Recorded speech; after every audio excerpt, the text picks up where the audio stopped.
todas estas personas que ya buscamos y que de verdad están depositando toda esta confianza en nosotros, pues les damos una bienvenida.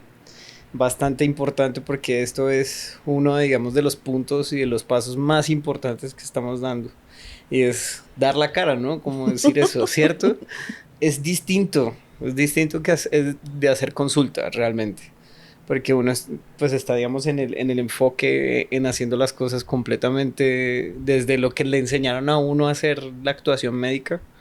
Pero esto es un tema diferente. Y, y estoy totalmente seguro que lo vamos a hacer muy bien. Entonces, pues nada, empecemos esto. Empecemos esto de verdad. Entonces, ¿tú qué dices? ¿Qué escena?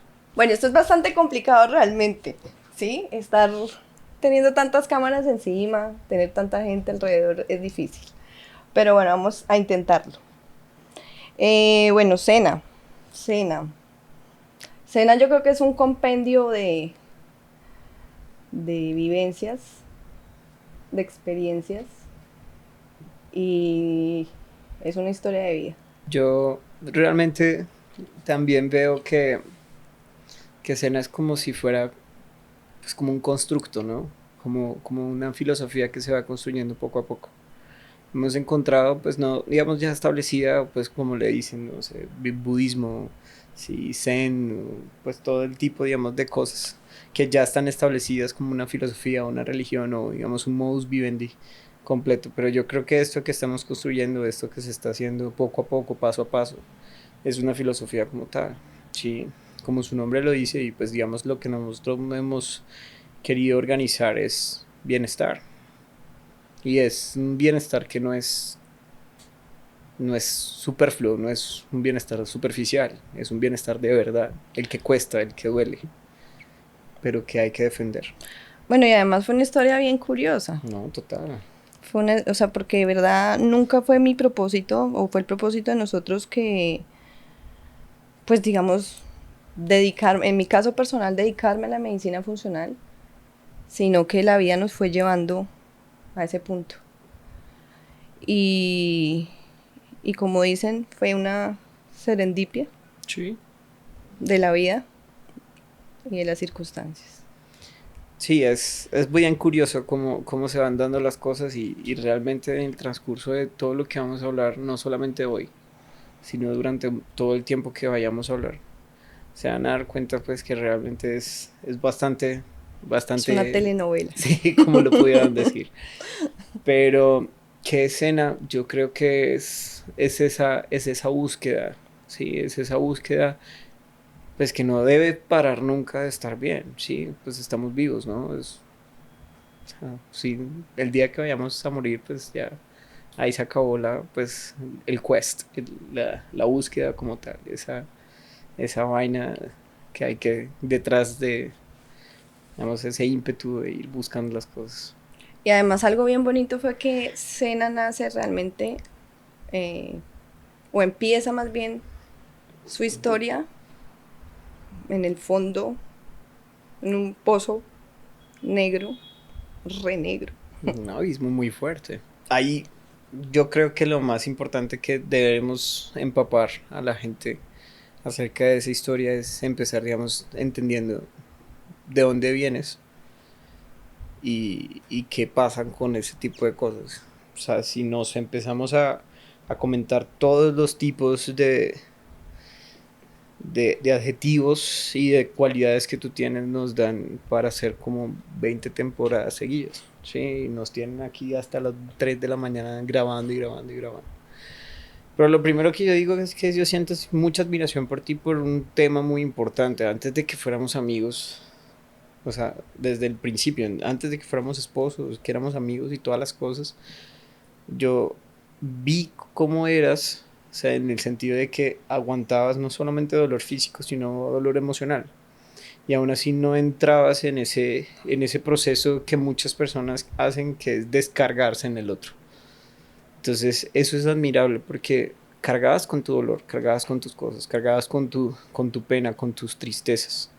Sí, y no solamente estamos hablando de todo lo que haya sido medianamente o muy traumático en tu vida, sino cosas inclusive hasta pequeñas. O sea, cómo no admirarte en ese sentido. Y en ese conocerte, pues vienen, digamos, otros adjetivos importantes como leal, ¿sí? Como realmente como una persona que yo digo que eres fuerte, ¿sí? Y eres completamente valiente. Valiente no es esa persona que está sin miedo, al revés, tiene miedo, así como el que tienes ahorita con las cámaras y con el micrófono, ¿sí? Pero de que definitivamente es, a pesar de ese miedo no te dejas congelar. ¿Quién eres tú? ¿Cómo te ves tú? Mm, bueno, ¿quién soy yo? Eh, no, no sé quién soy yo. No, bueno, No, mentiras. Sí sé quién soy. Yo creo que yo soy una persona bastante, no podríamos decir obstinada, pero sí persistente. Sí, y creo que desde muy pequeñita fui muy persistente y se puede decir que un poquito, eh, ¿cómo se dice? No, perspicaz, no, suspicaz, inteligente. obsesiva, Ok. digámoslo. Sí, fui un poquito obsesiva con todo, pues con las cosas que me gustaban, que me apasionaban Ujú. o que sencillamente no me parecían. Sí, siempre fui una persona como muy llevada a mi parecer, Un pero tanto no curiosa, llevada, ¿no? pero no, no llevada a mi parecer simplemente por tener la razón o querer tener siempre la razón, sino porque definitivamente cuando veía algo injusto o algo que no me gustaba, pues sencillamente lo defendía a capa y espada, me costara lo que me costara, ¿sí? Entonces creo que eso también me hizo una persona disciplinada. Ok. Sí, me tocó ser muy disciplinada desde muy pequeñita y no por obligación, sino porque, o sea, por un tema básico, por un tema tranquilo. A mí no me gustaba llegar a hacer tareas a mi casa, ¿sí? Algo tan sencillo como eso. Entonces yo aprovechaba al máximo el tiempo en el colegio precisamente para llegar a mi casa a O sea, descansar. ¿tú estás de acuerdo que en el colegio, que en las tardes son para jugar y no hacer tareas? Exactamente, Ok, está bien. ¿sí? Entonces eso lo apliqué siempre y traté de llevarlo durante toda mi vida. Obviamente pues tuve mis épocas de locha, de pereza, pero más allá de eso creo que yo pues aprendí a desarrollar una disciplina y una constancia en las cosas que me proponía.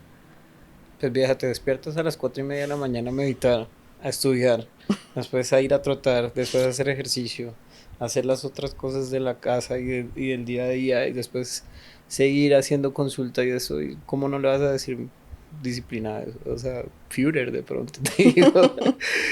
Entonces, bueno, entonces digamos que toda esta parte de escena, o sea, Mm. voy a contextualizarlos un poquito, porque Damián menciona toda la parte del dolor emocional y físico, y bueno, pues sí, es verdad. Eh, Resumiendo un poquito mi historia, ¿Dónde yo, naciste? yo nací en Bogotá, sí, nací en Bogotá, desde muy pequeñita me llevaron para la costa, para Tolú, sí, con mi papá, pues mi mamá. Allá me dieron pues la educación, digamos, básica, y ya después llegó un poquito, ya casi entrando en la adolescencia, llegó nuevamente a Bogotá, pues por el tema de, uno, de seguridad social que se vivía en ese momento, y dos, porque mis papás definitivamente no querían que yo creciera o me hiciera adulta en ese medio. Era un medio bastante complicado, sobre todo en el tema del machismo y las mujeres.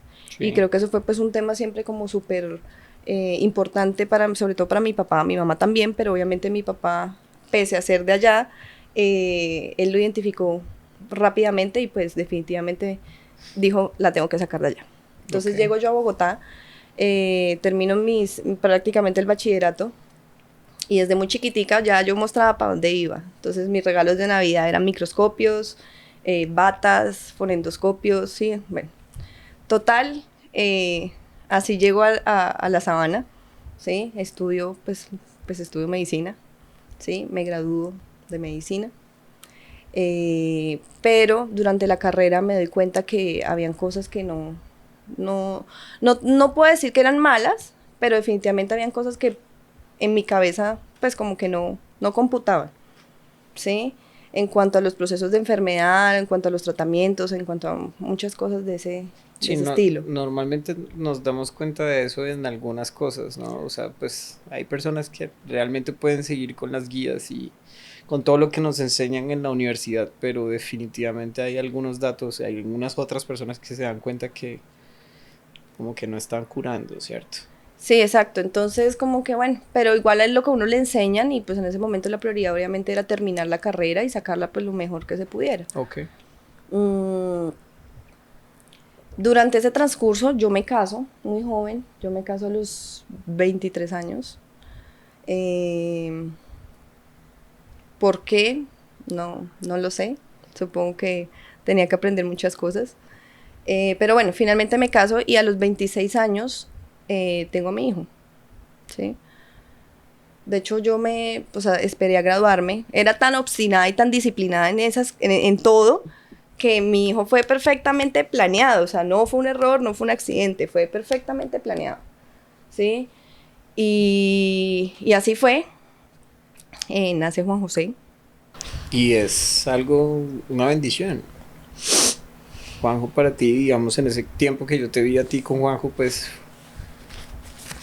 fue una de las cosas pues, que uno dice, es una mamá, sí, es una mamá real, una mamá que quiere a su hijo, una mamá que hace todas sus cosas, porque pues ahí en ese dato y en ese brecha de tiempo es que te diagnostican del espóndilo. Entonces para allá iba. Entonces, bueno, yo tengo a mi hijo a los 26 años y me diagnostican precisamente más o menos a los 2 años del niño, me diagnostican una cosa que se llama espondilitis anquilosante. Palabras más, palabras menos, o en palabras cristianas, eh, son, por decirlo así, son unos dolores articulares o es una enfermedad autoinflamatoria que causa bastante dolor, que afecta mucho todo lo que es el eje axial, la columna, y pues obviamente también puede tener manifestaciones periféricas, ¿sí? Entonces, por decirlo así, eh, era como una especie de artritis, podemos Sí, decirlo. podríamos decirle que es una prima de Pues una tenía artritis como una reumatoide. manifestación, digamos, de artritis. Entonces habían momentos de mucho dolor, de mucha incapacidad, ¿sí? Obviamente todo esto se desarrolla después de varios, digamos, conflictos emocionales que yo tenía en ese momento en mi vida y que definitivamente pues no les había puesto atención. Entonces se desarrolla la enfermedad. En ese momento Juan José tiene más o menos 2 años. Y bueno, ahí fue como el primer golpe que yo recibo. Y, y fue como de los primeros duelos que tengo que empezar a hacer. Porque definitivamente la incapacidad física era terrible. Sí, era muy duro. O sea, para Eh, jugar, para para poder todo. estar compartiendo con Hasta para él. bañarme, hasta para ir al baño, hasta para peinarme. O sea, era duro, era Sí, difícil. era bastante difícil. Yo recuerdo ese tramo y digamos llegar a tu casa y encontrarte completamente limitada, ni siquiera para poder hacer un tetero, para poder lavar los platos, ni siquiera poderte y llegar y llevo 6 horas aquí acostada, no me puedo parar. Sí, completamente, como le dicen coloquialmente, renga, pues es bastante difícil encontrarte a ti, sobre todo pues a esa edad, ¿no? 26, 27 años, en los cuales pues realmente no dice pues tienes toda la vitalidad y tienes toda la vida por delante, pero pues hay que entender el contexto que también que venías, o sea, tú habías tenido una colectomía, habías tenido, pues tu mamá tiene el espóndilo, tu abuelo Exacto, la entonces tenía. a eso iba. Entonces, obviamente, pues lo mío no fue, o sea, digamos, yo tenía un factor genético bien importante. Al parecer, mi abuelo también tenía la misma enfermedad. Mi mamá se la habían diagnosticado como 7, 8 años antes, ¿sí? Y a un tío también. Y entonces, después me la diagnostican a mí. Yo sabía, o sea, yo lo presentía en el fondo de mi corazón, pero pues eso que uno se niega, o sea, hasta en eso era obstinada, ¿sí? Hasta en eso era que no, no, no, y lo negué, y lo negué, y lo negué, pero hasta que al fin ya me tocó decirlo, bueno, punto, sí, ya toca ponerle la cara a este problema porque ya esto no tiene solución. Entonces, coincidencialmente para ese momento yo estoy trabajando en una clínica de reumatología, entonces básicamente yo me autodiagnostico en ese momento, y yo lo que hago es hablar con el reumatólogo y decirle en ese momento, vea, yo pienso que lo que yo tengo es esto, esto y esto, a mí no me va a poner a pasear, por decirlo así, entre metrotexate, sulfasalacina, bueno, una cantidad de medicamentos que, digamos, se utilizan previamente a colocar un medicamento, digamos, que se llaman biológicos, ¿sí? Entonces yo le dije, a mí no, yo no me quiero poner a pasear en todo esto porque yo ya sé cuál es la historia natural de la enfermedad, primero, segundo, porque ya sé cómo ha sido la evolución con mi familia. Y pues definitivamente yo no me voy a poner a brincar y a brincar y a seguir aguantando dolor. Yo tengo un bebé, ¿sí? Yo necesito estar vital, yo necesito estar bien y ya, póngame lo que me tenga que poner. Entonces me arrancan un primer medicamento biológico, y quiero aclarar que biológico no se refiere a natural, porque no es natural, definitivamente. Y ahí empiezo con el biológico. Duró 4 años. Sí, 4 Más años. o menos 4 o 5 años con uno. Con el primero. Con el primero. Entonces, bueno, pasó eso con la enfermedad. Los problemas, digamos, míos de tipo emocional, pues eran bastante, pues siguen, continúan, ¿sí? Y no se habían tramitado en ese momento. Exacto. Y cuando yo cumplo 29 años, yo cumplo en septiembre, ¿eso qué año fue? El 2000... 18. En el 2018, en diciembre, perdón, un 17 de diciembre, Juan José se enferma. Sí, Juan José se enferma, me toca llevarlo, pues se enferma era que tenía una gripa, realmente tenía una gripa, estaba indispuesto, tenía un dolor de estómago y un poquito de vómito, pero pues en el jardín todo el mundo estaba enfermo, todos los niños estaban enfermos, entonces pues realmente yo dije, bueno, si no hay necesidad de llevarlo a una clínica, pues no va a haber necesidad, yo siempre lo manejaba en la casa. Pero bueno, ese día, corazón de madre, Sí, como a las... Créale horriblemente. Ese día me acuerdo que él era una gripa, un resfriado normal, y ese día como a las 11 de la noche, cuando ya finalmente yo ya me iba a acostar, me entró una angustia, una cosa horrorosa, que me hizo levantar al niño, además porque el niño estaba completamente dormido, tranquilo, relajado en su cuna, y yo dije, me tengo que ir con él para urgencias, o sea, me tengo que ir a que le hagan un TAC, ¿sí? De la nada. Llego a urgencias, nunca olvidaré que la pediatra que me recibe es una pediatra embarazada. Llego yo y lo primero que ella me pregunta y me dice es como, eres mamá primeriza, ¿cierto? Y yo como, sí, pero venga, no es de primeriza, no es de exagerada. Es la primera vez prácticamente en mi vida que yo traigo a mi hijo a un servicio de urgencias. Es que de verdad algo está mal. Entonces ella como que, pero el niño está perfecto, el niño brincando, jugando, bueno, todas las cosas normal. Y yo le decía, yo sé. Y yo le dije después, yo necesito que usted me haga un favor como mamá. Ni siquiera como especialista, ni como médico, ni como nada, sino como mamá. Y es que yo necesito tener un TAC de Juan José, porque yo no voy a poder dormir si no tengo un TAC. Entonces yo creo que ella me vio a mí la angustia en la cara, Sí, yo totalmente. creo. Y ella dice, bueno, listo, yo ya miro a ver cómo te ayudo y le hacemos el TAC. No, una cosa para notar, o sea, siempre pasa que se hace ese tipo de, digamos, de juicios, eres mamá primeriza, se bloquea, digamos, ese tipo de cosas, o sea, no, como que hay como una pérdida de credibilidad también en muchas cosas, no solamente de parte del paciente al médico, sino del médico al paciente en muchas cosas, y eso no es bueno en ningún momento. Eso es peyorativo completamente porque eso va mitigando inclusive el proceso de sanación. Y además que uno tiene que tener empatía también con el paciente, o sea, puede que el paciente muchas veces ni siquiera sea médico, pero pues de verdad yo creo que el sufrimiento de una persona, la angustia de una persona se ve en los ojos, se ve en la cara y uno tiene que responder a esa necesidad, ¿sí?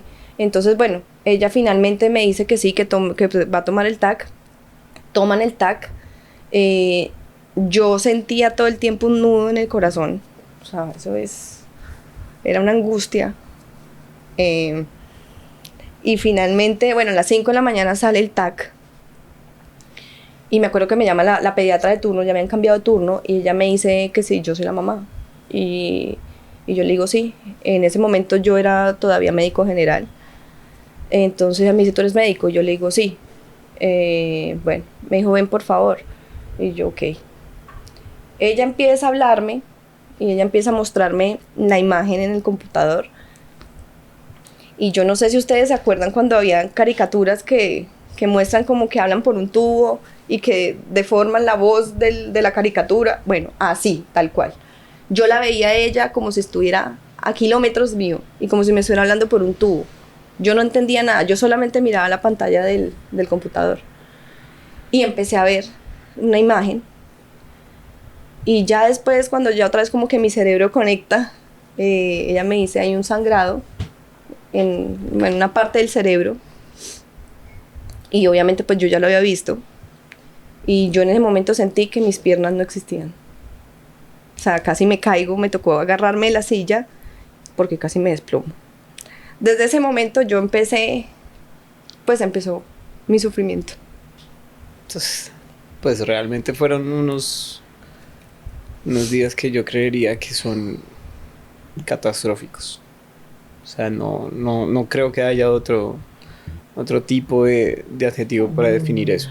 Sí, eso fue un 17 y bien empezaron los 12 días, los peores 12 días de mi vida. Sí, yo recuerdo que yo lloraba y nadie entendía, ni los abuelos, nadie lo entendía. ¿Tú ya sabías qué iba a pasar?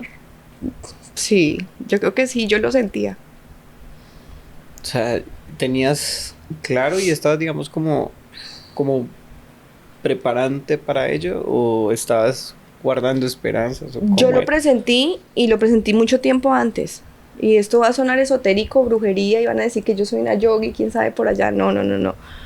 Pero realmente un mes antes exactamente de ese día, me acuerdo yo que yo estaba jugando con Juan José en el balcón, y ese día había un cielo espectacular azul, estábamos jugando con agua, y hubo un momento en que él se queda mirándome fijamente, y nos quedamos mirándonos fijamente. Con esos ojos azules así, Sí, él tiene unos ojos divinos.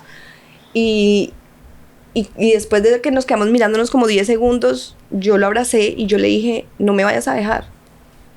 Y fue tanta la impresión que yo tuve, que yo llamé a mi mamá ahí mismo y le dije, mami, yo sentí que Juan José se estaba despidiendo de mí. Entonces, claro, cuando al mes pasa todo esto, yo dije, yo sé para dónde va esto, claro, ¿sí? Es más, yo desde que estaba embarazada, yo presentía que yo no iba a ver crecer a Juan José. Yo en algún momento, de pronto, si mi mamá va a ver esto, de pronto ya no se va a acordar, pero yo se lo dije a ella. Yo le dije, mami, yo no sé por qué yo siento que yo no voy a ver crecer a Juan José. Y ella me decía, pero hija, ¿pero por qué eres tan catastrófica? Y yo le decía, mami, no sé, pero yo siento como una cosa más fea. Me decía, no pienses eso, es un bebé que hasta ahora va a nacer. Y yo le decía, sí, pero yo siento como miedo. Sí, yo recuerdo que fue esa una de las razones importantes por las cuales me nombraste como padrino del niño, realmente. Sí. Bueno, entonces nos desviamos un poco. Entonces, bueno, me muestran el TAC y finalmente entonces había un sangrado en el cerebro, y la cuestión ahí ya no era que el sangrado era lo de menos, ¿sí? El problema es la causa del sangrado. Pues desafortunadamente, a pesar de que yo no era ni neurocirujana, ni neuróloga, ni nada de estas cosas, pues yo entendía que me estaban hablando, ¿sí? Y yo dije, bueno, ¿cuál es la causa de esto? Una de dos, o un tumor o una malformación. Sea lo que sea, esto es cirugía, y sea lo que sea, esto es riesgoso. Hacen resonancia más o menos al día siguiente, y sale un tumor de muy malas características directamente en el área de la glándula pineal, el cual, digamos, es bastante difícil de acceder, ¿sí? Y además de eso, pues por el tamaño que sopesaba, pues generaba bastante problema, digamos, al proceso. Sin embargo, Juan José estaba completamente como si no tuviera nada. Y él nunca tuvo síntomas, que eso fue lo peor. O sea, fue una cosa tan sorpresiva, fue una cosa de la nada, porque él nunca mostró síntomas. Él vino a mostrarme síntomas un día antes de la cirugía que tenía programada. De resto jamás había tenido síntomas. Entonces, como dicen, en casa de herrero asadón de palo. Porque en el grupo en el que yo me movía en ese momento, éramos varios médicos. Y realmente el niño era perfecto. O sea, no porque fuera mi hijo, sino porque de verdad él nunca manifestó nada, él nunca tuvo nada raro. De hecho, era un niño bien inteligente, muy inteligente. De hecho, tenía una imagen antes, casi un año, pues no es la mejor imagen para ver eso, pero pues no mostraba ni siquiera sangrado y absolutamente nada. Entonces, bueno, él, finalmente empiezan los 12 días, él lo hospitalizan más como por riesgo de que volviera a sangrar, ¿sí? O porque aumentara una cosa que se llama pues la presión, digamos, intracraneal, exacto.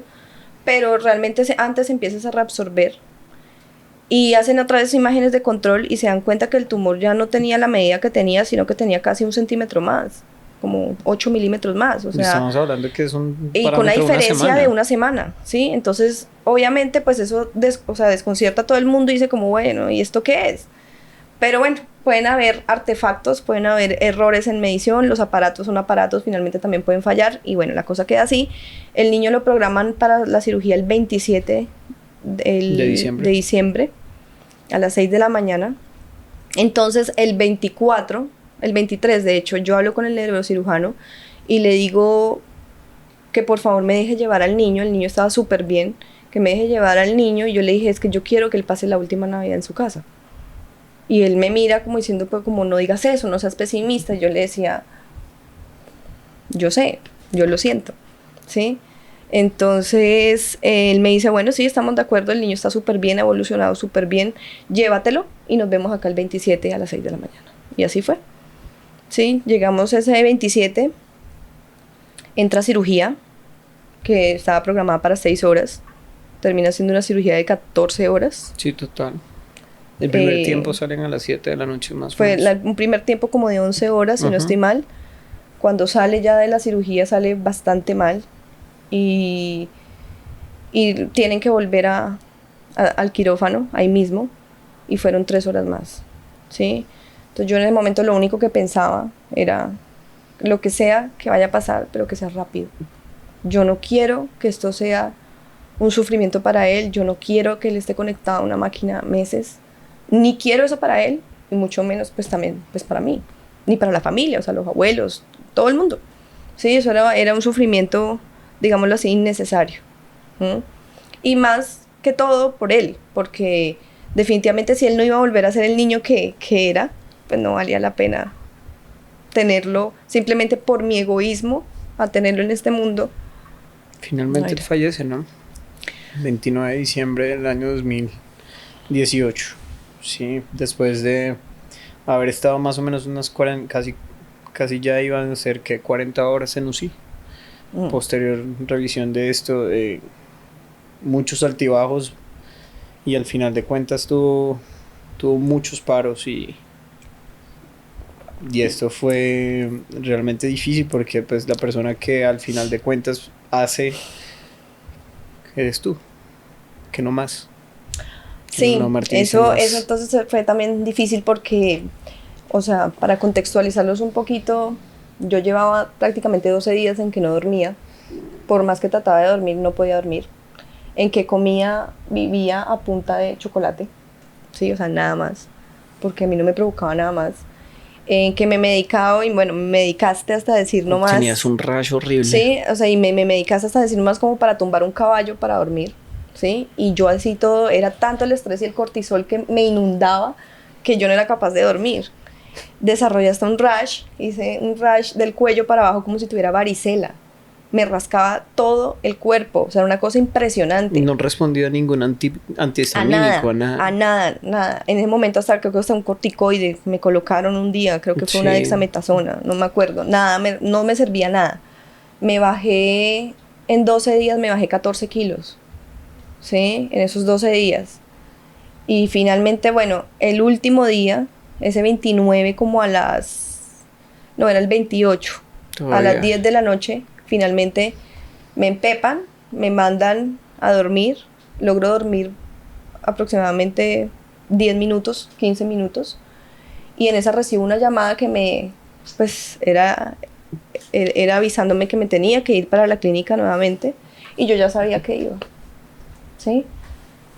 Entonces, bueno, llego, o sea, este pedazo me lo cuentan a mí, me lo cuenta mi mamá, ¿sí? Y me dice que yo parecía en cámara lenta, ¿sí? Que yo me vestía en cámara lenta y todo el mundo corriendo y yo simplemente me decía, parecía que fueras en una procesión, ibas como con pasos de nazareno, ¿sí? O sea, no caminabas, no corrías, no nada.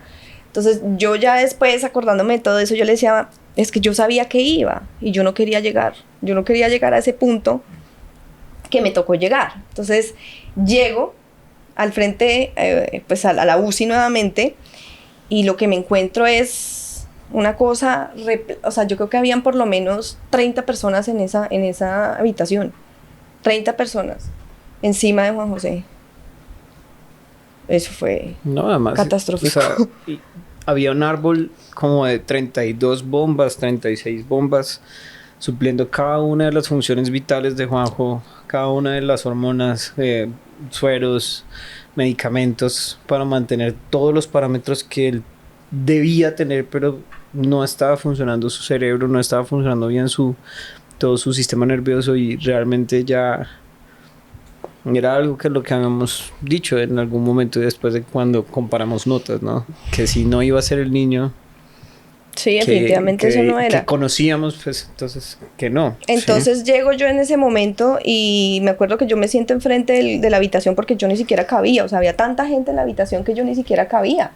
Entonces yo me siento simplemente como a observar una película. Yo en ese momento no era médico, yo en ese momento no era nada, yo simplemente era mamá. Y veo ese panorama y veo correr a la gente como en una película, literal.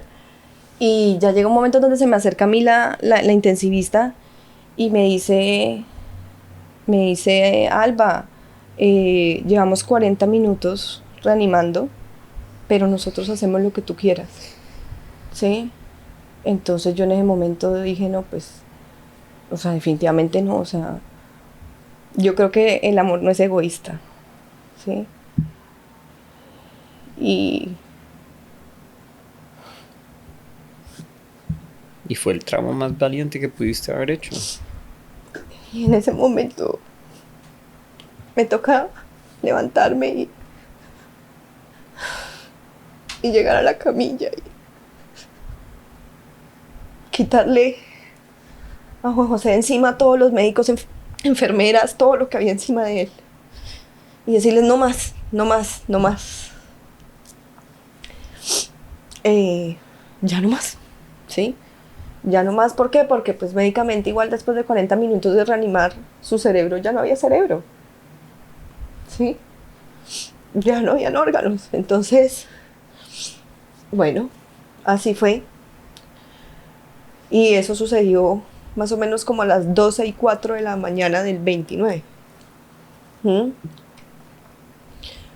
Y ahí empezó esta historia. Bueno, entonces, finalmente este día, el 29 de diciembre, como les comento, fallece Juan José.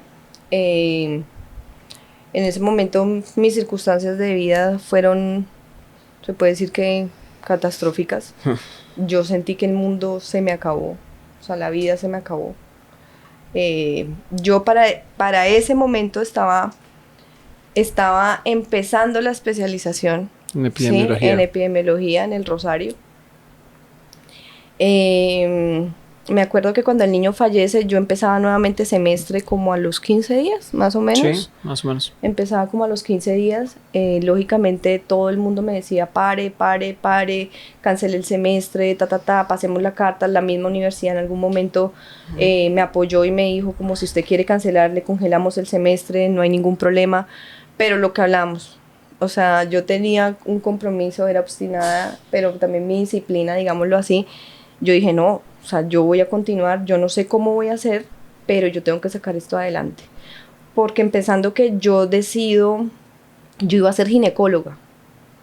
Y a mí la vida me da un giro, porque cuando nace Juan José, a mí me gustaba la parte de la investigación y definitivamente veo en la epidemiología, ¿sí?, una forma de tener calidad de vida y poder estar con mi hijo, que en ese momento era mi prioridad, ¿sí? Para mí la medicina era una herramienta, pero pues la prioridad era mi hijo. Entonces yo termino en esto de la epidemiología precisamente, y curiosamente termino con el propósito de después dedicarme a trabajar como epidemióloga en la industria, ¿sí? Precisamente en estos medicamentos biológicos de los que yo era usuaria. Pero bueno, ahí, como les decía, mi vida se derrumbó, yo quedé sin propósito, quedé en un pozo profundo, la vida se me acabó.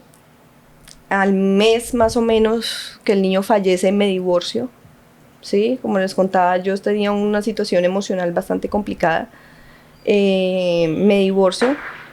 Entonces digamos que fueron 2 duelos que me tocó hacer, y casi que le podríamos sumar un tercero, porque pues para los que tenemos mascotas yo creo que me van a entender. Ese mismo año, en enero, se me había muerto también mi perrita de toda la vida, que era también una golden, ¿sí? Entonces fueron como 3 duelos, ¿sí? Ahí cerquita. Ah, y un año atrás tenía también el duelo de mi abuela materna, que fue como otra mamá para mí. O sea, tenía una cantidad de duelos sin resolver y todos me cayeron uno encima del otro. Entonces, obviamente, como entenderán, yo sentí que a mí la vida se me acabó. Yo, yo no quería vivir, yo no quería respirar, yo no quería absolutamente nada. Igual ahí no paraba la cosa, ¿no? Ahí no paraba la cosa porque todo lo que se venía después de eso, las rupturas de amistades, el traslado de Sí. ciudad, siguen siendo también unos duelos muy importantes. Sí, definitivamente cuando ya pasa todo eso y yo quedo otra vez como en ceros. Bueno, las vueltas que da la vida. En ceros, en ceros. O sea, en ceros es en ceros. O sea, dejé de creer hasta en la propia medicina. ¿Sí? Yo no creía ni a mi sombra. Obviamente entré en un problema, digamos, religioso, si se puede decir, o espiritual bastante complicado, porque pues obviamente ha sido la peor experiencia de mi vida. Y yo decía, oiga, me sentí abandonada, me sentí, o sea, Dios, ¿dónde está Dios? ¿Sí? O sea, ¿dónde está ese Dios o ese ser superior que dicen pues, que nos ama, que nos quiere? Entonces definitivamente me replanteé todo en la vida, todo. Y bueno, se da la oportunidad, las vueltas que da la vida. Terminamos juntos. La vida nos mostró el camino acá en Pereira, Sí. ¿cierto? Porque a ti te sale un trabajo acá en Sí, Pereira, ya, te ofrecen digamos un que como parte trabajo. del plan es venirse para acá y eso fue una de las cosas que siempre dijimos durante todo el tiempo, vamos a acompañarnos en este duelo. Nosotros nos conocimos muy, muy peladitos en la universidad. De hecho, yo tenía un novio que estaba por allá en ese momento en Londres. Él tenía también su novio. O sea, nosotros nos conocemos hace muchísimo tiempo. Y digamos que desde que nos conocimos, nos entendimos en el sentido de que nos la llevamos muy bien. Sí, nos la llevamos muy bien. Y hablábamos mucho y conversábamos muchísimo. Entonces nos aprendimos también a conocer muchísimo. ¿Sí? Bastante, realmente. Entonces, realmente cuando ya sucede todo este proceso, todo lo de Juan José, obviamente ya para ese momento somos muchísimo más amigos, ¿sí? Pues yo era el padrino del niño. Él es como el tal. padrino del niño, entonces, bueno, terminamos, digamos que él estaba de por sí ya involucrado y además a lo que él se dedica o por su especialidad, ¿sí? En cuidado paliativo y toda esa parte del dolor, pues obviamente a él le tocó casi que ser tras bambalinas el paliativista de Juan José, ¿sí? Y sobre todo de la familia o en ese caso específico mío, ¿sí? Porque pues definitivamente no había nadie más idóneo en ese momento, ¿sí? Para hacerlo. Entonces Damián siempre estuvo desde el principio, o sea, desde que yo tenía mis problemas emocionales, desde mucho antes, él está presente ahí. Él siempre estuvo presente y obviamente ya después, pues bueno, eso ya será de pronto O sea que ahora me estás otro echando capítulo. la culpa, ¿o qué? Otro capítulo, pero... ¿Soy tu agua sucia o qué? No. Tu mala suerte. pero definitivamente creo que él fue el bastón, ¿sí? Después cuando ya todo esto se cae como un castillo de esos de naipes, que yo termino por allá enterrada, ahí es cuando ya él empieza a ayudarme, pues digamos de una forma más, ¿cómo se dice? Focalizada. Directa. Sí. Él siempre estuvo muy pendiente de mí, pero ya ahí fue como de lleno porque definitivamente yo estaba al borde de la locura, o sea, yo era un zombie, literal, ¿sí? Realmente tú en algún momento me lo dijiste mirándome a los ojos y diciéndome claramente, o sea, yo me quiero morir después de que fallece Juan José. Y ni siquiera estábamos juntos ya, sí, estábamos apenas acompañándonos. Y yo inclusive en ese momento yo lo consideré, yo dije, bueno, está bien, pues, si es tan inconmensurable el dolor, que sé que lo es, pues hagamos algo, sí, hagamos algo. Porque ahí va otra vez el tema del egoísmo, sí, o sea, había un sentimiento, había una sensación de estar con tristeza y todas las cosas, pero pues tú estabas sufriendo. Entonces, Mucho. no iba a ser egoísta contigo. Entonces, digamos que ahí la historia, como para resumirla un poquito, llegamos acá a Pereira, ya nos establecemos acá en Pereira, buscando tranquilidad, O sea, realmente fue buscando paz, ¿sí? Eso era lo más importante. Y llegamos afortunadamente acá. Y bueno, ahí empezó, o sea, como siempre, como les digo, siempre Damián me estuvo acompañando, siempre Damián estuvo ahí como el bastón, ¿sí? Em, y él me lleva finalmente a otro proceso de la historia, ¿sí? Importante, que también es como el preámbulo a Cena, ¿sí? Que es donde conozco a la psiquiatra que todavía aún me trata, ¿sí? La doctora Nancy Moreno. Y maestra. Fue su maestra. Y obviamente él ya había identificado muchas cosas en el proceso, ¿sí? En mi duelo, bueno, muchas cosas. Y él se comunica y le dice a ella, le pide el favor que me empiece a tratar. Porque definitivamente había llegado a un punto, pero había quedado como estancada. Estaba estancada y yo estaba hecho un 8, ¿sí? Sí, ahí en ese tema uno pues tiene que ser muy claro. Y es en el hecho de que uno no puede tratar a sus familiares. Sí, y en este caso nosotros ya nos habíamos casado. Sí. Mm. Y dije, yo identifico eso, sé que hay que hacer, sé que estos son los pasos que hay que seguir, pero definitivamente yo no puedo tomar la responsabilidad del tratamiento de ella. Entonces, inclusive, pues yo con mi maestra, que es la persona realmente en ese sentido que confío más en ese tema, digamos, de sensibilización, es realmente la persona que me ha enseñado muchas de las cosas que yo he hecho y he aprendido. No nos hablábamos en ese momento. No nos estábamos hablando, no estábamos en términos de conversación. Y ver a Alba así en ese sentido, ver cómo estaba tan triste, cómo estaba, digamos, de disfuncional, porque es que era una vaina completamente horrible. O sea, yo la dejaba acostada y de ese mismo modo la encontraba en las noches.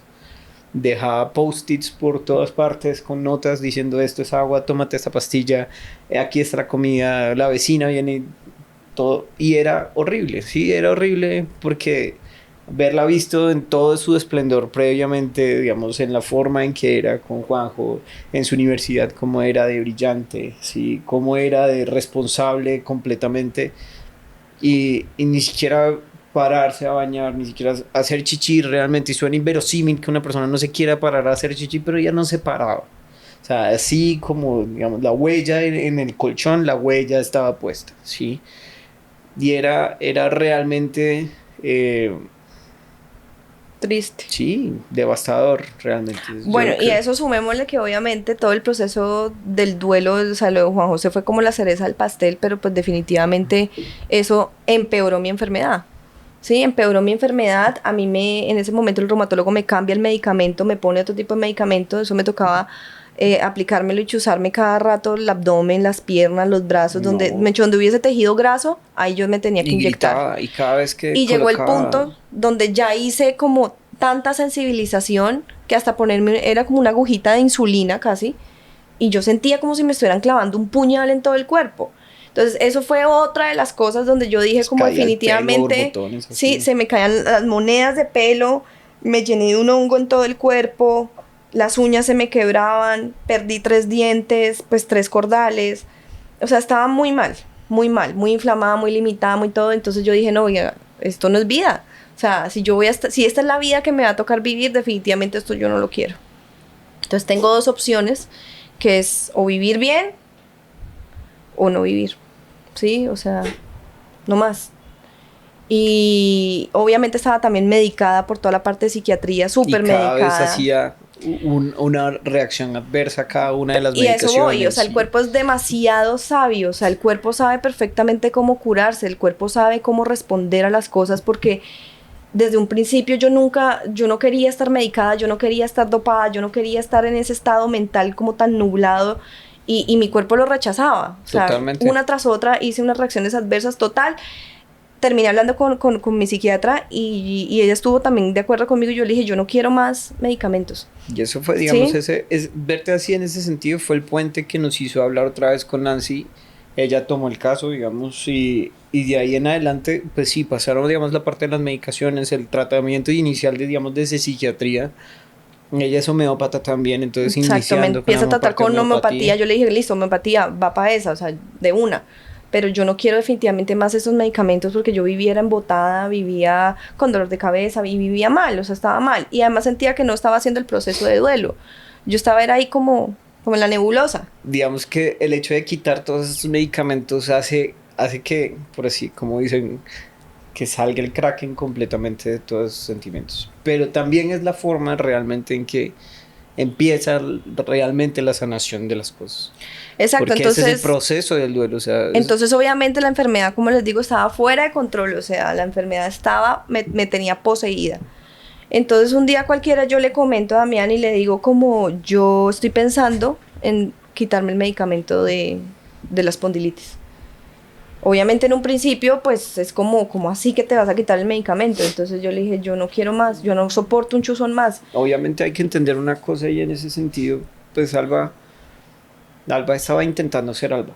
Sí, Alba estaba intentando ser una persona que intenta respirar, hacer sus funciones fisiológicas, hacer algo que se llama existir, pero pues en ningún momento era médico, en ningún momento era bachiller, en ningún momento nada. O sea, era realmente como si fuera como un blob, como un moco, por así decirlo, pues de solo sentimientos, estallaba, volvía, y pues obviamente eso es completamente irresponsable que una persona así en ese sentido trate a otra persona. Entonces yo me retiro de la medicina durante 2 años. Nosotros no estábamos acompañados en ningún momento por nadie. Nuestras familias estaban lejos, tus papás todavía estaban lejos. Entonces yo le decía a ella, ve, pero espérate, ¿cómo sí que te vas a quitar el medicamento? Y yo no voy a estar acá en la casa porque es que si no estoy en la casa, entonces ¿quién trae el pan? Sí.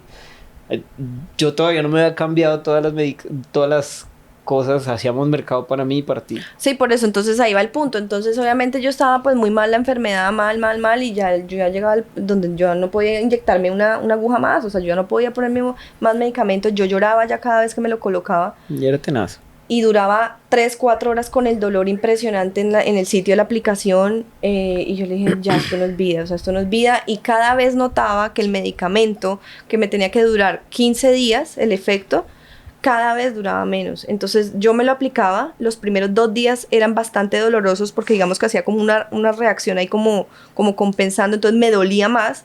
Llegaban 2-3 días de calma donde me quitaba el dolor, pero ya no duraba los 15 días, sino que duraba digamos 8 días el efecto. Entonces yo duraba 8 días a merced del dolor y la inflamación. Entonces yo decía, venga, ¿qué estoy haciendo con esto? O sea, sí, me estoy colocando el medicamento, perfecto, me está controlando. Yo en ningún momento acá estoy hablando mal de la alopatía o que no sea necesaria, no. Pero digamos que en esas circunstancias mías de vida, el medicamento realmente ya no estaba haciendo el efecto que tenía que hacer. Y definitivamente yo dije, bueno, ¿y ahora qué sigue? O sea, ya me han puesto 2 medicamentos, ya me han escalado, ¿ahora para dónde voy? ¿Qué más me van a hacer? O sea, yo dije, no, esto está mal. ¿Sí? Ahí viene una pesquisa que hemos siempre discutido, ¿no? Con respecto a eso, o sea, muchas de estas medicaciones, y como decimos, no estamos hablando mal de la alopatía, ni del tipo, ni la forma en que se enseña medicina, ni nada por el estilo. Sin embargo, es claro, usted deja de tomarse el medicamento y empieza a empeorar todas las cosas. Entonces no hay una sanación. Exacto. No hay una sanación como tal. Entonces ahí también ya es como otro punto, ya había pasado el punto de la universidad y ahora se da el otro punto, donde yo nuevamente vuelvo a cuestionarme y a decir, venga, esto a mí no me está sanando absolutamente nada, esto simplemente es como un pañito de agua tibia para la enfermedad y definitivamente yo no quiero más de esto y tengo que mirar a ver. Y en ese momento tomé la decisión y dije, me voy a quitar el medicamento, pase lo que pase. Y pase lo que pase era que yo asumía que si eso me iba a deteriorar y me iba a matar, pues así tenía que ser. Pero definitivamente yo ya no iba a vivir más así. Entonces ahí empieza ya la parte como empírica, porque... ¿cómo decirlo? Yo no tenía ni idea de lo que estaba haciendo, ¿sí? Ni idea. Ya después cuando ya consolidé muchos conocimientos, me di cuenta que sin querer hice todo lo que tenía que haber hecho como si hubiera seguido a un médico funcional. Pero yo lo hice empíricamente. Entonces era bien chistoso porque yo lo que empecé fue a notar patrones. Yo decía... Obviamente yo siempre fui en mi casa como desde siempre me educaron como dentro de una alimentación muy saludable, muy casera, muy, sí, pocas salsas, pocos embutidos, bueno, normal. Pero pues habían siempre las costumbres, ¿sí? Que la leche, que el azúcar, lo normal. Y me encantaba el chocolate, entonces, bueno. Y el helado. Y el helado. Entonces, ahí fue una de las primeras cosas que yo empecé a notar, y era que empecé a observar, ¿sí? Que hay veces cuando yo comía ciertas cosas, al otro día yo amanecía con más dolor. Y empecé a llevar, por decirlo así, una especie de diario, ¿sí? Como un diario donde yo a veces anotaba lo que comía en el día, al siguiente día lo mismo, anotaba cómo me sentía y después empezaba a buscar patrones. Entonces, por ejemplo, identifiqué en ese momento que, por ejemplo, el cerdo me hacía daño. Yo decía, cada vez que como cerdo, me están doliendo las articulaciones, ¿sí? Pero yo no tenía ni idea por qué, ni para qué, ni nada, ¿sí? Entonces, ahí que, cuando yo ya identificaba ese tipo de cosas, entonces yo tenía tanto tiempo libre, que entonces lo que yo hacía era ponerme a buscar literatura médica, ¿sí? O donde fuera en internet, y ponía, por ejemplo, efectos del cerdo sobre el dolor articular. Y me salían cosas. Y así iba leyendo, y entonces ahí fui aprendiendo cosas. Y entonces el cerdo me llevó también a que ciertas sustancias con las mismas características del cerdo también producían. Entonces empecé a eliminar cosas de mi alimentación. Ojo que ahí digamos un tema muy importante porque para esa época tú ya eres epidemióloga. Y Sí. y no es que no es un tema, digamos, de replicar a todo el mundo, de coger, entonces vamos a hacer una búsqueda en Google, ¿sí? A encontrar todos los artículos habidos y por haber, porque lo importante es saber entonces discernir ese tipo de cosas, ¿sí? No toda la literatura médica es completamente afable a algunos puntos y ni todo se puede, digamos, meter en la misma casilla. Hacer Exacto. ese discernimiento es importante porque, pues, tampoco queremos mandar la información que no es. Ah, no. Claro, pero No, nunca. entonces es importante que se deje esa de nota, porque eso es tuyo, es una característica tuya, es una cualidad tuya. Tú eres epidemióloga también, ¿sí? Ah, Y sí, claro. sabes hacer ese tipo de cosas. O Y sea, a mí mira me que eso tocó, te ayudó. obviamente, o sea, como todo, ¿no? Hay basura, hay información que es basura. Entonces, obviamente, es empezar como a buscar lo que me servía. El caso fue que yo empecé a identificar como muchos patrones, y ahí empecé a hacer muchos cambios, ¿sí? Cambios en mi alimentación. A mí siempre me había gustado el ejercicio, entonces yo seguía haciendo ejercicio. Obviamente, en ese momento el ejercicio para mí se volvió mi antidepresivo. Yo podía hacer perfectamente 4 o 5 horas de ejercicio diarios, porque yo me levantaba desde las 3:30 de la mañana, 4 de la mañana, Sí, o si no a hacer me llevabas ejercicio. al trabajo y te ibas toda la Exacto. mañana y nos volvíamos a almorzar, Mm. pero estabas toda la mañana en el gimnasio. Yo hacía muchísimo ejercicio porque además era una forma, ahora lo sé, era como mi meditación activa. Yo haciendo ejercicio lloraba, gritaba, pataleaba, o sea, hacía de todo y me sentía mejor, me desahogaba, ¿sí? Entonces empecé como el ejercicio, la alimentación, empezamos a hacer cambios. Era bien curioso porque, de hecho, me tocaba hacer 2 mercados, ¿sí? Porque yo ya venía con ciertas costumbres, Damián con otras, entonces era o sea, era un mercado para él y otro mercado para mí. Y es notable que apenas ella empieza a hacer, digamos, ese ejercicio, se vuelve un poco más funcional, ¿sí? En el día a día de la casa, ¿sí? Entonces ya puede ir a hacer mercado, ya me puede recoger a mí, no se perdía, digamos, pues sí, obviamente utilizaba, digamos, el navegador para poder llegar a cualquier parte porque Pero estaba sobre recién todo llegada a Pereira, pero ya no era una persona que podía estaba, manejar, porque exacto. hubo un momento en que yo ni siquiera podía manejar, porque por los efectos de los medicamentos era completamente nublado, entonces yo no, los reflejos, todo mal. Entonces, obviamente, ahí empieza también todo ese pedazo de la alimentación, ¿sí? Cocinaba para mí y cocinaba para él diferente. Y bueno, y así empezó, ¿sí? Pero lo que tú ahorita también comentabas es autoconocimiento. Sí, yo empecé a conocerme. En esa búsqueda, cuando yo me empecé a meter y a meter y a meter, un día cualquiera, yo no me acuerdo cómo se llama eso que sale alrededor cuando uno está haciendo una búsqueda y que Como sale un como banner, propaganda. un banner Como un banner, algo así, salió una cosa y decía algo de medicina funcional. Y yo decía, bueno, ¿y qué es eso? de cierto laboratorio. Y No, ni siquiera fue del laboratorio. no, igual, durante mi formación, yo roté con un médico que estaba terminando de hacer su certificación de medicina funcional. Entonces, ella, pues digamos, yo llegaba en las noches y ella me comentaba lo que había estudiado, entendido, y yo trataba, digamos, de atar cabos, porque yo también no estaba, digamos, sino con la misma, digamos, curiosidad de que las cosas no se mejoraban completamente. Entonces siempre también habíamos estado teniendo esa misma querella, digamos, esa misma idea. Comparábamos notas mucho, ¿sí? Con respecto de cómo se hacen las cosas, de que teníamos como esa misma inquietud, no estábamos completamente ayudando todo. Entonces me recordé a este profesor, ¿sí? Recordé a este profesor y recuerdo muy bien que lo llamamos, era como las 8 de la noche, ¿no? Sí, lo llamamos una noche. Bueno, el caso es que él Él como que recordó, le pide información, toda la cosa. Yo no me acuerdo cómo fue. El caso es que a mí me termina contactando una persona, ¿sí? Y esa persona me empieza más o menos a contar que ellos tenían, digamos, aquí un diplomado, ¿sí? Como tal en medicina funcional. Entonces yo le dije, me gusta. Eso es otra cosa que podemos añadir a quienes salva. Yo estudiosa, soy, a mí siempre me ha gustado estudiar, ¿sí? He sido muy curiosa y siempre me he llevado como, lo que no entiendo, lo averiguo, ¿sí? Pero no me quedo con la duda. Entonces en ese momento ella me dijo, veámonos en tal parte a tal hora, y yo le dije, listo, de una. Llegué, me contó, y yo le dije, esto es lo que yo estaba buscando, ¿sí? ¿Por qué? Porque yo necesitaba era terminar de entender y como yo ya tenía como muchas piezas de un rompecabezas, pero yo todavía no sabía cómo armarlas. No tenía ni idea de cómo armarlas. Entonces cuando eso llega y ya empiezo yo a obtener esa información, ya todo empezó a encajar. ¿Sí? Todo empezó a encajar y yo empiezo a ponerlo en práctica conmigo. Al paso de que yo voy mejorando, que me voy sintiendo mejor, que definitivamente ya pasan 3, 4 meses sin el medicamento, 5 meses, 6 meses, 7 meses, 10 meses, hasta que llega casi que al año.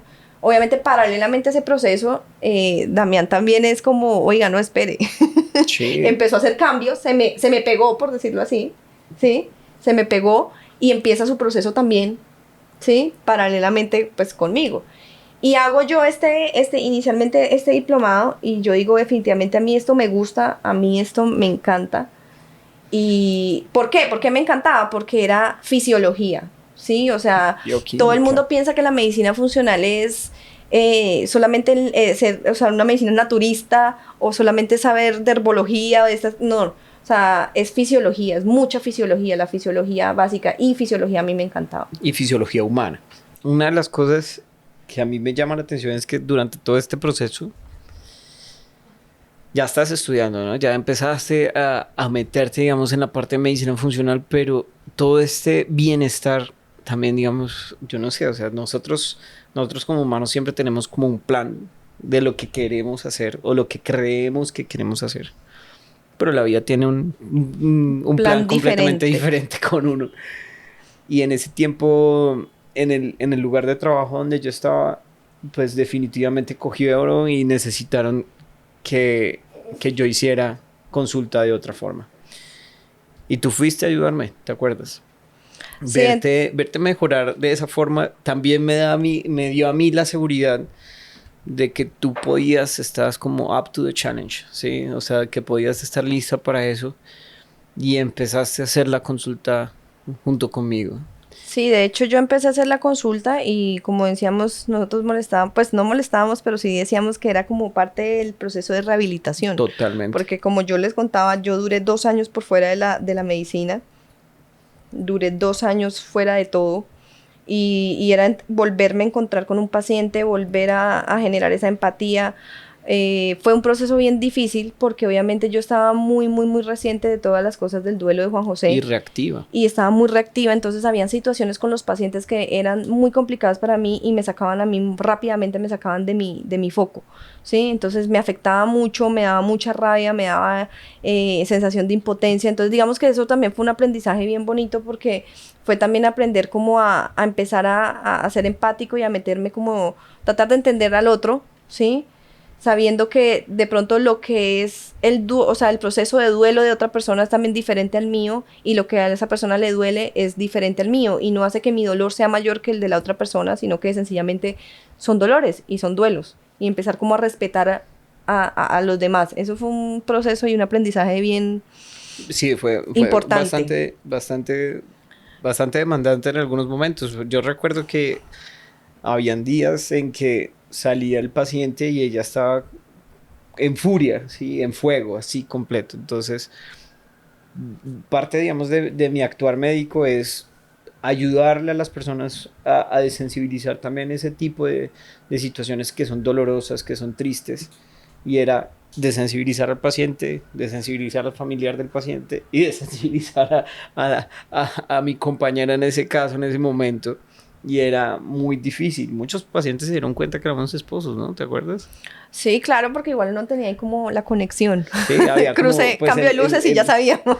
literal, pero, Sí. pero verla ver en ese ámbito, digamos, el aventurarse a hacer ese tipo de cosas, era muy bonito porque yo decía, bueno, vamos por buen camino, ¿sí? Está mejorando el tema, ¿sabes?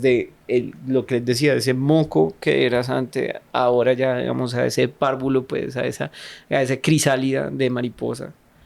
Y ahorita mismo, ver lo que eres, ya abriste esas alas, ya estás volando, vieja. El caso fue que, bueno, después de todo ese proceso pues de trabajar, ya llegaba el punto en donde yo decía, ya, como yo ya estoy cansada, o sea, pues yo ya no quiero seguir, o sea, yo lo hacía, yo le ayudaba a Mian realmente porque yo sentía que él tenía la necesidad de esa persona que le ayudara, pero Sí, pues yo ya en y que definitiva, yo confiara también, digamos, que yo pudiera desligarme un poquito más y trabajar un poquito más porque lo requería, digamos, la casa, el tipo de trabajo y eso, pero era bien pero complicado porque nuevamente era ahí a otra presión, ¿por qué? Por el sistema, porque era lo mismo, ¿sí? O sea, seguir viendo qué pasaba con todos estos pacientes eternamente medicados y que no mejoraban y no mejoraban. Entonces yo entraba como en una contradicción permanente, porque era como, yo decía, pero no, o sea, las cosas no son así, pero pues obviamente en esas circunstancias pues tocaba hacerle con lo que se tenía. Entonces ya finalmente yo digo como, bueno, definitivamente a mí esto de la medicina funcional es, yo continúo después haciendo los estudios, entonces ya empiezo a hacer toda la parte pues, con el IFM y ya me meto de lleno con todo esto de la medicina funcional y obviamente, pues en principio la idea de Sena nunca fue, o sea, Sena como tal no fue una idea estructurada desde el principio. Yo llego a todo esto de la medicina funcional es para sanarme, ¿sí? Literalmente. Y bueno, las cosas de la vida fue llevando a que Sena llegara a ser lo que es hoy, ¿sí? sí, y ahí está, o sea, lo tomas tú como un, como un proceso, digamos, de sanación propia, pero es un proceso de sanación que ha sido en conjunto, ¿sí? Y llamarle escena, ¿cierto, mi amor? Llamarle escena es materializar realmente todo este proceso. Eso es lo que significa cena. Cena significa alba, Vida. alba significa cena. Sí, Ah, bueno, obviamente, pues sí, sí, todo es eso, vida. pero Dentro del proceso de sanación y todo este rollo, obviamente entran muchas cosas. O sea, sanar no solamente se trata de medicamentos y de medicina, sino que sanar también significa empezar a escarbar, ¿sí? A escarbar, a buscar y conocerse uno mismo, toda esa parte emocional, porque definitivamente la raíz de todas las enfermedades y la raíz de todo, o sea, de las cosas malas son emocionales. ¿Sí? Están desde las experiencias que nos pasan y las cosas que nos suceden. Entonces, definitivamente con todo este proceso, más allá de la medicina, más allá de los medicamentos, más allá de esto, fue empezar a ver que somos un todo, ¿sí? Que no solamente somos un cuerpo, sino que somos un alma, somos un espíritu y somos como una cantidad de reacciones, es como un dominó, somos un dominó y cuando se daña una piecita, de ahí se va todo el dominó. Entonces, digamos que eso fue bien importante porque, digamos, dentro de ese ámbito emocional, por ejemplo, entran también estas perritas, ¿sí? cierto. Ellas entran ahí, ¿Qué vas ¿por a qué? decir? Porque resulta y pasa que Chloe, Yeah, yo soy apoyo bueno, emocional. la chiquitica, Yo soy apoyo. ¿sí? Todos los perros somos de apoyo emocional. Ella era la perrita, digamos, de mi hijo, de Juan José, y cuando él falta, obviamente ella se queda conmigo, ¿sí? Y pues es mi compañera, ¿no? O sea, es mi compañera. A la semana que Juan José fallece, me regalan entre todos los que eran en ese momento mi grupo, por decirlo así, amigos, me regalan a Dakota, ¿sí? Y Dakota viene como a llenar ese vacío, ese nido vacío, ¿sí? Porque yo tenía un hijo, yo tenía una responsabilidad, tenía un bebé en la casa y un momento a otro me quedé con las manos vacías. Entonces, volverla a tener un cachorro era volver a o sea, tener como un motivo por el cual levantarme, ¿sí? Simplemente así fuera por darle comida a ella, por abrazarla, porque entonces generamos una conexión como muy fuerte. De hecho, ella llega ella llega a hacer unas cosas muy curiosas. Mi hijo se dormía siempre cogiéndome la oreja. Él se acostaba, yo lo cargaba y él me tocaba siempre la oreja para dormirse. Y esa noche, esa primera noche con Dakota, que de hecho también fue una experiencia bien, bien retadora, porque resulta y pasa que en el sitio donde compraron la perrita se equivocaron y me trajeron, por decirlo así, la perra equivocada. Dakota era más hernia que perro. Tenía una hernia gigantesca, gigantesca, y me dicen en ese momento, ay, qué pena, nos equivocamos, entonces... Ya se la cambiamos. Era creo que un sábado, un domingo, un sábado, entonces me dicen, no, devuélvanla y el lunes le traemos a la que sí era.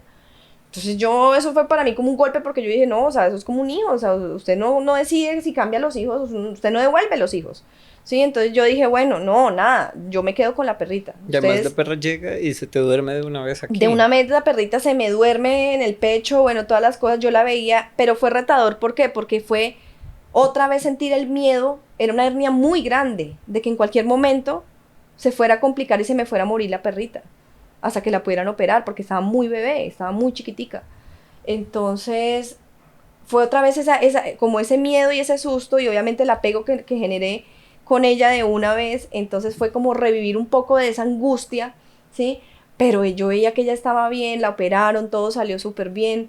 Entonces, esa noche cuando ella llega a la casa, se me acuesta en la almohada y curiosamente empieza a lamerme la oreja, ¿sí? Hasta que se queda dormida, ¿sí? Entonces, yo dije, oiga, definitivamente uno de los animales los cogen y ellos vienen con un propósito en la vida. Y Naga llega, ya después cuando llegamos acá a Pereira, ¿sí? Ella es pereirana, orgullosamente pereirana. Y ella llega precisamente como a completar la familia, por decirlo así en ese momento. ¿Por qué? Porque pues ya digamos, Dakota venía como con o sea, ya venía digamos con un propósito y Chloe venía, pues era la perrita de mi hijo. Pero Naga llega definitivamente como ese acto también de amor, porque nunca habíamos pensado en adoptar y curiosamente, yo digo que yo tengo como un instinto, la veo en una publicación, se la muestro como cosa rara, le mando la foto a Damián, él también está de acuerdo, yo llamo y digo, yo quiero la perra, y me dicen, se la acaban de llevar. Y yo algo sentía en el corazón, y yo llego y le digo a la veterinaria, le digo, avísame si pasa algo con la perrita, que nosotros la queremos. Al otro día a las 9 de la mañana me llaman a decir que la perra la tenían otra vez en la guardería, que si todavía nos interesaba, ¿sí? Porque se la llevaron para un cultivo y estaba al sol y al agua. Entonces la devuelven. Y ahí mismo yo le dije, obvio sí, o sea, yo ya no sé, yo presentí que ella iba a estar con nosotros. Y era algo muy bonito porque ella, pues digamos, tiene un temperamento bastante peculiar, ¿sí? Es muy territorial, es muy llevada de su parecer y todas las cosas que han sucedido con ella, pero ella es el vivo ejemplo de algo que se llama estrés postraumático. Entonces era un paralelo muy bonito entre ella y Alba. ¿Sí? Yo era así, yo era ella. Alba, la primera vez que durmió bien, realmente una noche, fue la noche que llegó a Pereira. Sí. O sea, hace mucho tiempo que no podía dormir. Una noche completa en su vida, y el día que llegó Naga a la casa, durmió, yo creo que por ahí 6 horas seguidas. Ni siquiera comió. Y ni siquiera comió. Antes quería dormir, o sea, le cogías la pata y era como si estuviera muerto, pero era como, al fin estoy en un momento y en un lugar de paz. Y era bravísima, era agresiva. O sea, yo la veía a ella y literal, yo me veía reflejada en ella. ¿Sí? Completamente. Y ahora sí, pues ella sigue teniendo su temperamento, pero ella ya ha cambiado mucho. Ya sabe batir la cola, ya sabe jugar con los perros. Exacto. Sí, ya es dadivosa, ya es atenta, sí, completamente. Ya hace parte de nosotros. Sí, completamente. Yo creo que este tema de escena, pues es algo que marca bastante todo, como lo decíamos al principio, la filosofía. Pero no es una filosofía de, oh sí, vamos a hacer ayuno intermitente o si vamos a vernos fit, ¿sí? Sino es estar bien en todos los ámbitos. Lo que te decía es estar bien realmente de core, ¿sí? De raíz. Y todos los que nos van a acompañar durante todo este tiempo, durante todas estas charlas, durante todo este proceso, van a aprender ese tipo de cosas, porque nosotros somos personas normales, somos personas del común, somos personas del barrio, somos personas que, como ya tú lo has enmarcado, hemos sufrido y seguimos sufriendo, porque pues igual hay cosas que de verdad estamos vivos, hay que ir aprendiendo y todos los días hay un aprendizaje. Entonces definitivamente esto es un caminar, y en este caminar de estos podcasts, de estos programas, sí, iremos diciendo cada una de las cosas que nos han dado el proceso, que nos ha brindado el proceso, de lo que tú y yo hemos encontrado, de lo que es Sena como tal, y, y pues toda esta comunidad que se está haciendo. En conclusión, Sena es un proyecto bien bonito. Sena nace, pues, resulta del amor realmente que sentimos y tenemos y creemos además, porque lo vivimos día a día, que sanar es un proceso de todos los días. Sanar no solamente es físicamente, sanar es emociones, sanar es buenas relaciones, sanar es tener un buen círculo, digamos, alrededor, una buena red de apoyo alrededor. Y definitivamente es darnos la oportunidad de mirar un poquito más allá, ¿sí? No se trata solamente, como les decía, de sanar lo físico, de calmar el dolor o digamos, la queja que tengamos físicamente.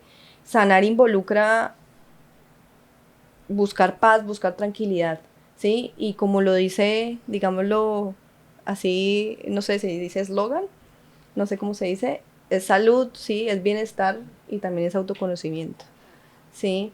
Entonces, nada, gracias por estar acá, gracias por escucharnos. Ojalá nos sigan acompañando, ojalá sigamos creciendo y aprendiendo en este camino.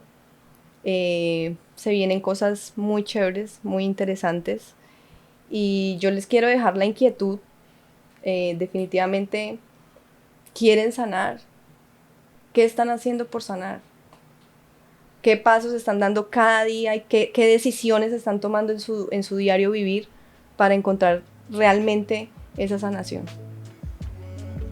Un abrazo y los queremos mucho. Bye bye.